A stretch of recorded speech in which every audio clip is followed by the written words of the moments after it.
This was her how do I get through January, right?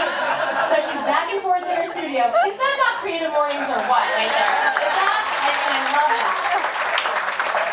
So, sorry, I had to be honest. She roller skates around her studio while she's printing. So cool. Okay, the stage is yours. Thank you for the icebreaker that I really needed. Thank you, Noelle and Creative Mornings, for the encouragement to speak today. Thank you all so much for being here. I am so deeply honored. So, my name is Sarah Koff, and I'm a printmaker based in Exeter. But if you had told me 12 years ago that I would be standing up here saying this to you, I would be on the floor. Because my career has taken such a turn since then. I'm here today to tell you about the evolution that took me from there to here, and some stuff I've learned along the way. Interwoven throughout, I'm going to teach you how to make a woodcut.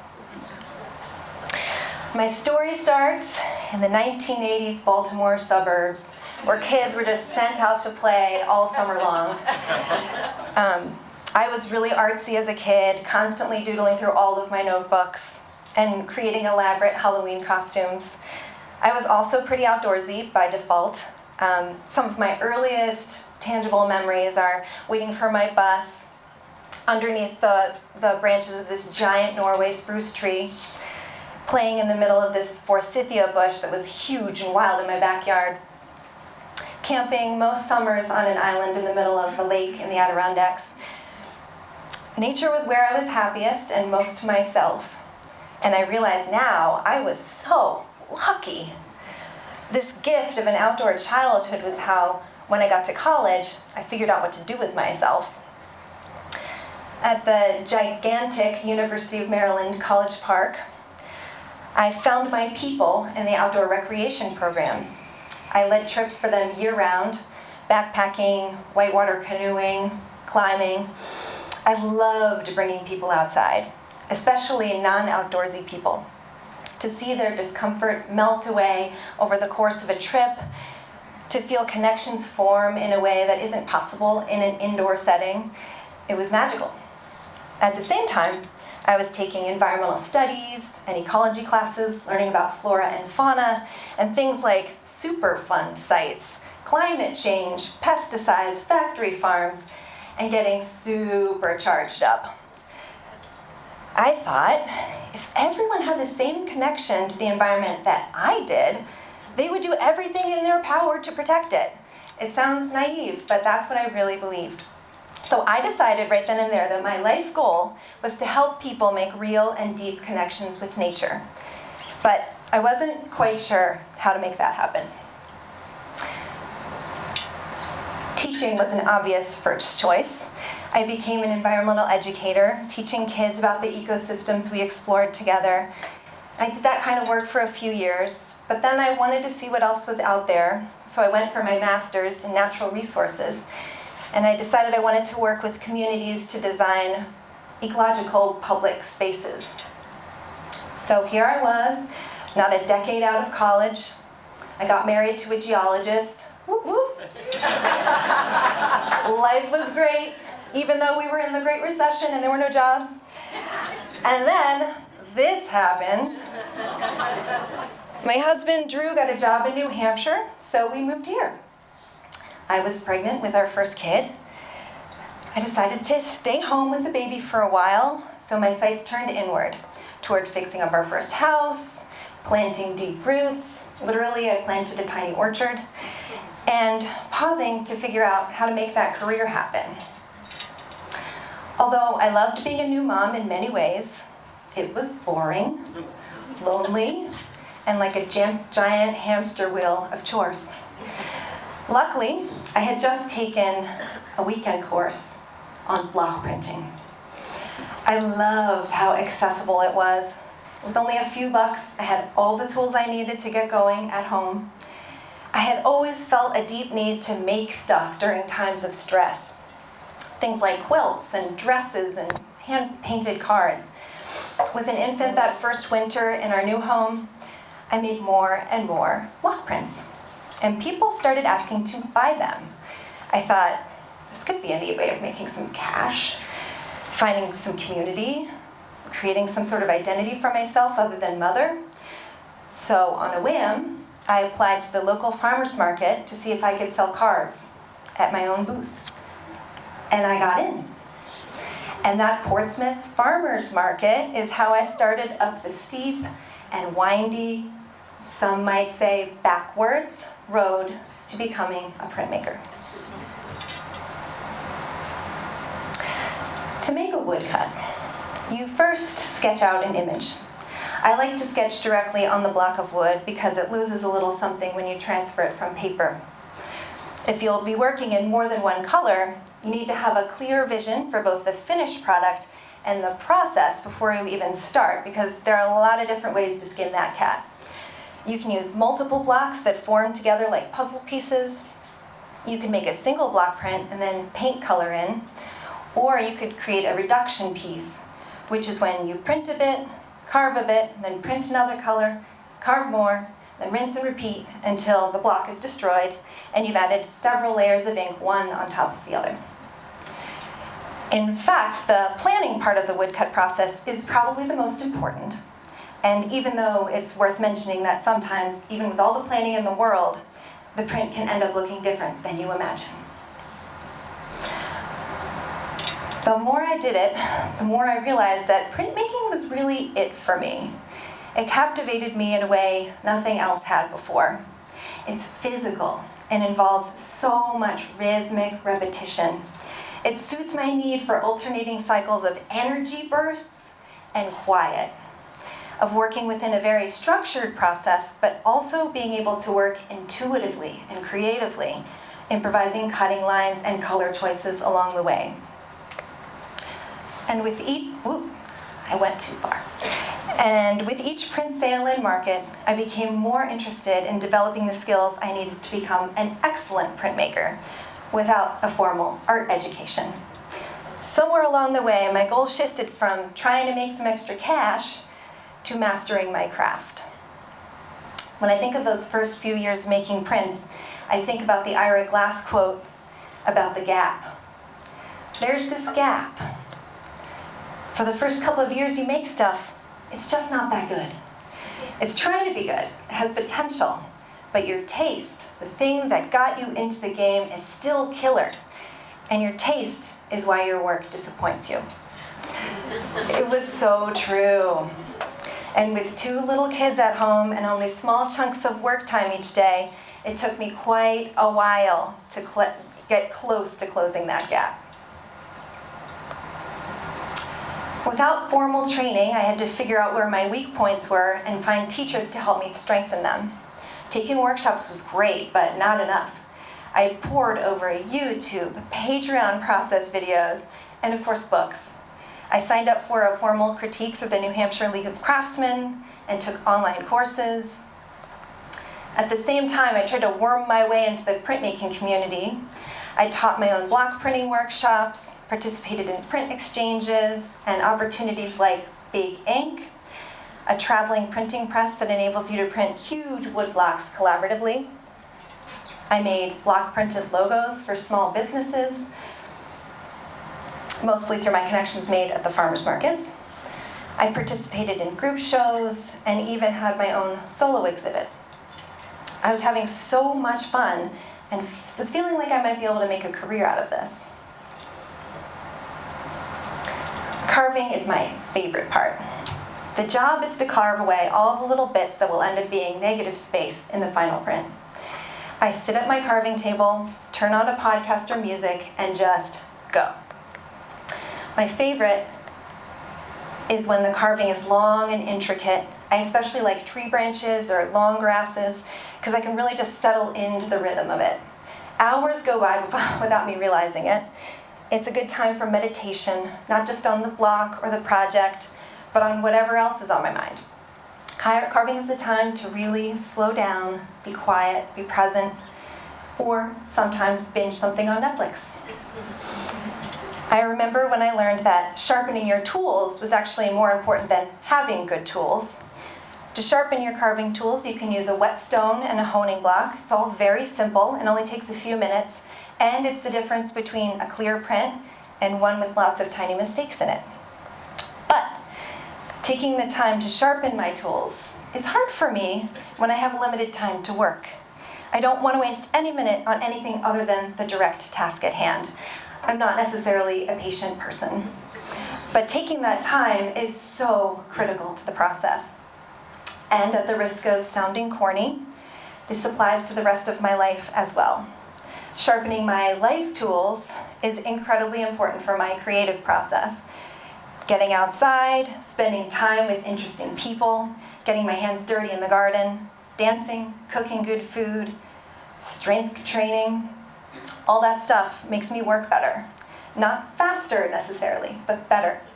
When I don't take the time to do it, my mental health suffers, my work suffers, my family suffers, and sometimes my back suffers. So spending time sharpening my tools is just as important as spending time on my art. At a certain point in, when I realized I wasn't turning back from printmaking, I also felt like I was starting to swim in an ocean that was way too big, and I didn't know which direction to go. Social media didn't help at all. It's so easy to look at what people are doing on social and feel inadequate, or that you're swimming in the wrong way or too slowly. I was saying yes to as many opportunities as I could because I was scared to say no. I took on house portraits, pet portraits, logos, wedding graphics, fairs, wholesaling, consignment, and spreading myself way too thin, trying to be everything to everyone. And the truth was, I wasn't getting any better as a printmaker. I also couldn't shake the feeling that I wasn't being true to myself and my deep life goals. My truest self, that girl who ached every day for the health of the planet and felt a sense of urgency to play my role in saving it. I wasn't fully proud of my work because it was missing that purpose, that alignment. But I couldn't imagine changing course when I was moving top speed down the road of becoming a printmaker. Funny, alignment is a term we printmakers use all the time. Each printmaker needs their own system for aligning paper to block, especially when printing multiple layers together. It was something that took me years to figure out. I used a lot of different simple registration systems, but now I use tabs made by this brilliant small Minnesota company. With these tabs, you just have to snap the paper onto the jig, print, and unsnap it and snap on the next paper. It's so easy and quick, works like a charm to align the blocks together. Once I figured out my alignment, it became so much easier to find success in my color work. So, my career lacked alignment. And then came the horrific Australian wildfires of late 2019. After reading about those fires and the potential effect on the world's biodiversity, I felt angry, sad, and so completely unable to help. As I mentioned, when I get stressed, I make stuff. So on an impulse, I made a line cut of a koala, as you saw before, posted it on social media, and told people that I donate 100% of sales to Australian wildlife rehabilitation. I hadn't really sold much online before then, so I wasn't sure what to expect. But to my shock, more than 300 people bought a print. And 2 weeks later, after turning my house into a shipping assembly line and my family into volunteers, I was able to donate over $7,000 to the wildfire relief efforts.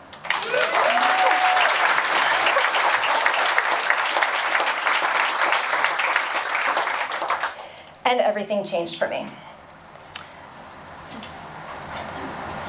I realized that I could use my art to raise money for the causes I believed in, my platform to connect the art to people and tell the stories of these causes. The same stories I was telling as a trip leader and teacher years ago. But now the work fits me in a way that my work never has before.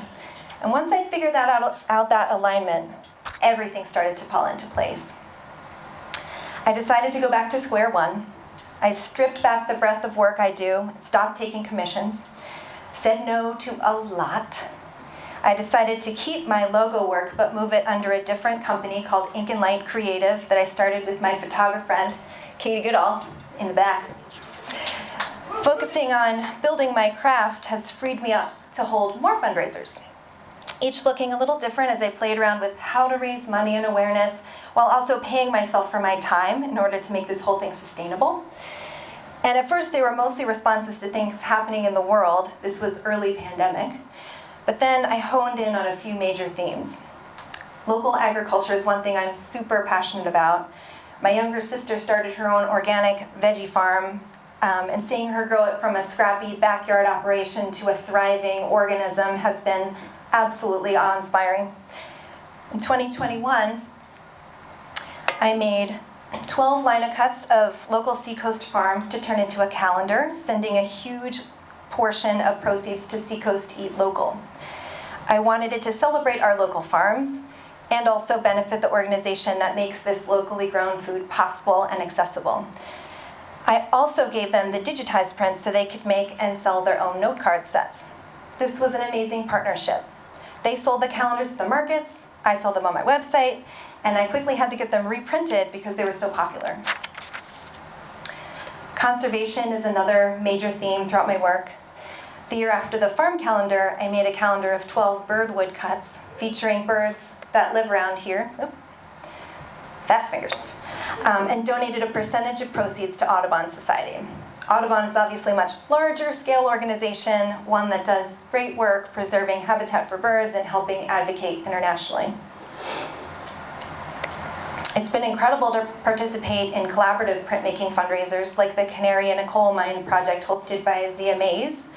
They asked printmakers to create a print of a bird on the Audubon list of species that were threatened due to climate change. I chose the bobolink, a meadow bird that nests in fields that often get mowed when the babies can't fly yet, so their population really rests on habitat conservation. The prints all became part of a traveling exhibit, and proceeds benefited Audubon. Sometimes I just like to volunteer, figuring I love making prints more than I love calling people on the phone or other hard volunteer jobs. I wanted to work for 350nh.org because they work hard at the grassroots level at bringing people together on local climate change projects.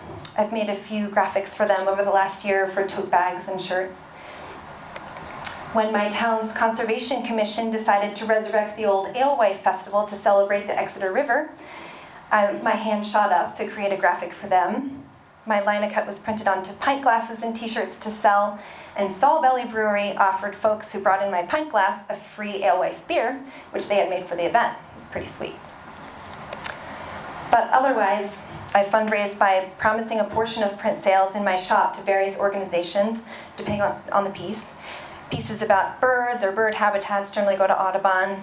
Pieces inspired by heirloom plants go to Seed Savers Exchange. You get the idea. This is the simplest way of going about it, and although it doesn't always bring in as much as a dedicated fundraising event, it's become a cherished ritual to calculate the totals a few times a year and send in the donations. As this part of my studio has grown, it's been really important for me to learn about how others have used printmaking as an advocacy tool. I am definitely not the first person to do this, and it's crucial for me to mention that printmaking has been around for many hundreds of years and often has been a tool of the people to spread the word, fight the power, unify. In the Chinese and Mexican revolutions, throughout Europe during the World Wars, printmaking has served to both illustrate the suffering and realities of a crisis and to rally people together to fight for a cause. To make a good impression is actually, in my opinion, the hardest part of printmaking. You need to have the right amount of ink on the roller. You need to roll the ink on the block without putting too much or too little on, making sure you don't roll too quickly or too slowly, or too much on the edges where the ink can pile up. If printing with a press, you need to have the pressure at just the right level so you don't accidentally emboss. If printing by hand, I use a trusty wooden spoon that I've used so many times. The left edge is paper thin and silky smooth. Making impressions on people, on the other hand, is something I can't speak as confidently about as rolling ink on wood. but I find that I'm most successful when I'm telling the stories that fascinate me personally. Speaking directly to one or two people who I know are reading it, rather than trying to speak to everyone who might be out there, that seems to be the thing that works. As Jeffrey Eugenides said, I think about the reader. I care about the reader, not audience, not readership. That one person alone in a room whose time I'm asking for. So that's how I figured out a loophole for achieving my career goal using a skill that I'm pretty obsessed with. I'm still working with people and nature, but in an entirely different way than I expected. I hope that my art connects with people who may also have a memory of a Norway spruce tree at their bus stop, or a marsh bird who makes them think of their grandma, and reminds them that it's all worth saving, or inspires them to go outside and explore. And it's cool to see how opportunities beget opportunities once you find your niche. Last summer, I filled the car with printmaking stuff and my 2 kids and drove to northern Michigan for a month-long artist residency at a biological station. Ecology plus art, I was in heaven. I made my own woodcuts and also worked with more than 100 residents there to create block prints and then strung them all together to make a community flag set. Speaking of kids, motherhood is the catalyst that turned me onto this printmaking road in the first place. And motherhood is what has made that road feel, at times, agonizingly slow and distracted. And I've messed up a lot as a mom, being so focused on my work. That said, I've got 2 pretty cool small humans who, I think in part because of my work, know how their food is grown, where the river in our town flows, and what the trees are in our backyard. They care about their community, and at this point, they're probably better at teaching block printing than I am. So I do feel pretty good about that. Future projects. I work alone, so one major goal of mine is to interact more with other humans. I want to return to my trip leading days by hosting a printmaking/hiking adventure retreat in the Whites. Longer term, I hope to pull together an exhibition featuring Seacoast printmakers as a fundraiser for local climate change efforts. And even longer term, I'd love to open up a small community print shop or collective where people can print and learn and advocate together. I felt a little strange being asked to speak today because I feel like I'm still in the beginning of my journey as a printmaker and have so much I still want to accomplish. I haven't figured it all out yet. My work is generally hyper-local and therefore doesn't have the biggest reach. But then I realized that local and small is where I want to be, working in my backyard for my backyard, keeping the old tools sharp along the way. If we all do a little bit in our own backyards, it's a way to easily, collectively make change happen. So that's my message today. Keep it small. You have no idea the impact a small hand-printed koala can make. Thank you so much for listening.